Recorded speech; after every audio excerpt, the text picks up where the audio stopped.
What's up YouTube, Jeff back again from DopeTechDaily.com. Today I'm bringing you guys my unboxing and impressions of the Google Pixelbook. You can see right there, pretty big box, a little bigger than I'm used to shooting here with my lens, so bear with me once we get out of the box. Should be a little easier to look at. This is a $1,000 Chromebook. I also got the Pixelbook pen. Google announced this at the Pixel event where they also announced the Pixel 2 XL. So why would I order a $1,000 Chromebook? Well, because I have this tech channel, I'm able to do some things that maybe I wouldn't otherwise do, so I really wanted to check it out. I've always been interested in these premium Chromebooks that Google puts out. Also, you can put Linux on this if you really want to, so I might do that after I get done with the review. Do I recommend anyone buy it? We'll talk about that in a little bit, but the short answer is probably not. If you want to buy this laptop, you probably already know if it's for you. Otherwise, no one's really going to convince you. It's very expensive for a Chromebook. So here are some of the specifications for the model that I ordered. You can see right there. I got the 7th gen Intel Core i5 processor, 8 gigs of RAM, 128 gigabytes solid state drive. You've got the backlit keyboard, Chrome OS. It's silver, that's the only color it comes in. You also, of course, have that pen, which I mentioned before. That's a $99 add-on. So I did already take it out of the box this past weekend to play around with it just so I could give you guys some impressions. So this is not the full plastic unraveling experience. So I'm sorry about that in advance if everybody who particularly loves that. So on top, it did have some plastic to start with, but right now you just got the laptop, which I'm going to take out and sort of sit to the side for now. You can sort of see very nice design, which we'll talk more about in a second. You can see right there on the very bottom, you've got the Google logo right there. If you turn it around, you can see the nice reflective Gorilla Glass there. It's even messing with the camera lens a little bit. Aluminum body here, some hinges. We'll take a look at the build in just a second. Show you what else comes in the box. It's pretty simple. There really isn't much. Over here to the side, you got a little tab here, which you can pull the tab. You've got some documentation. And then inside here, you've got a USB Type-C to Type-C cable. So really no surprise, Google likes to use these. And then you've got a power adapter, which is a pretty nice power adapter. It's got a little all white, sort of looks like an Apple construction.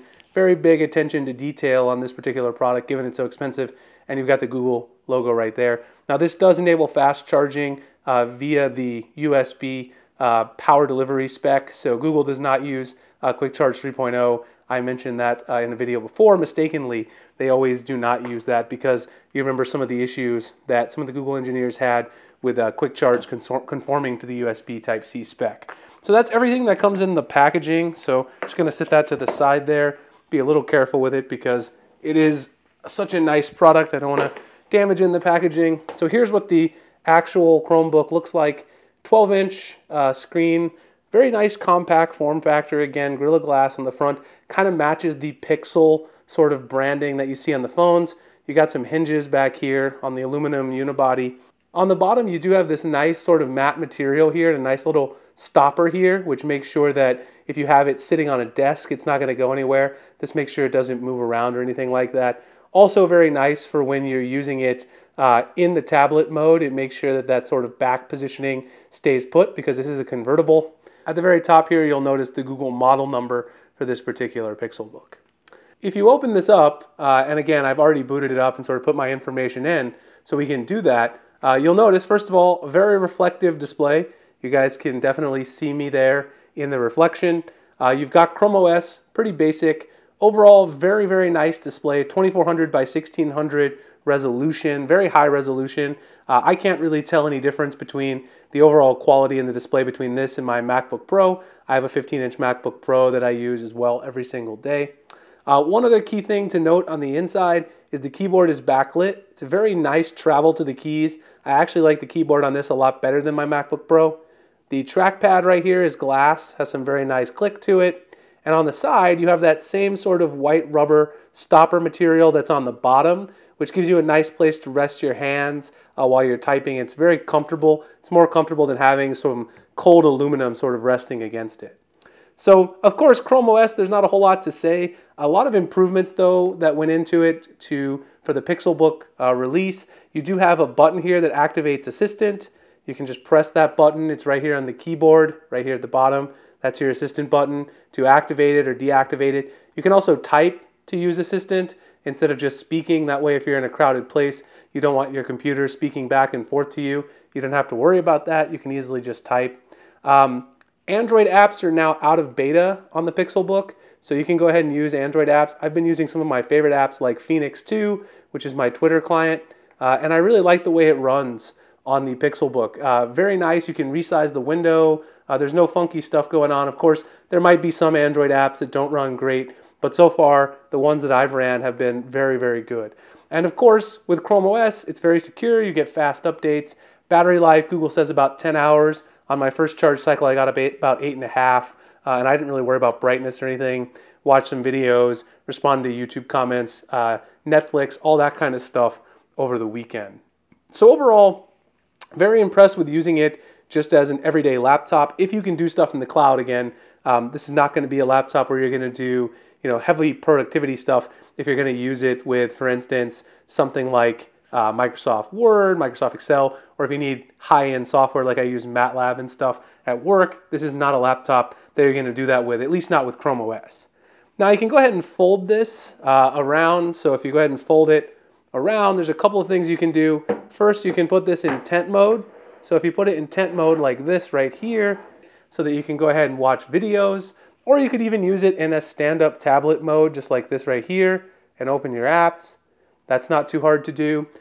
It's very nice if you're on a plane or something to have it stood up in this sort of tent mode. I imagine a lot of people would use it that way. If you go ahead and close it fully, then you can actually use this in a tablet mode. You can go ahead and use your Android apps in full screen and just use this as an Android tablet. Now, one thing that I've found so far is that when you use this as an Android tablet, it's really way too heavy to actually enjoy using it as a tablet experience. You're going to get tired of holding this thing in the tablet orientation, but it is an option. And probably the tablet orientation is the orientation in which you would most like to use the Pixelbook pen. So I'll go ahead and show you guys what that looks like. I went ahead and responded to this math question using the Pixelbook pen.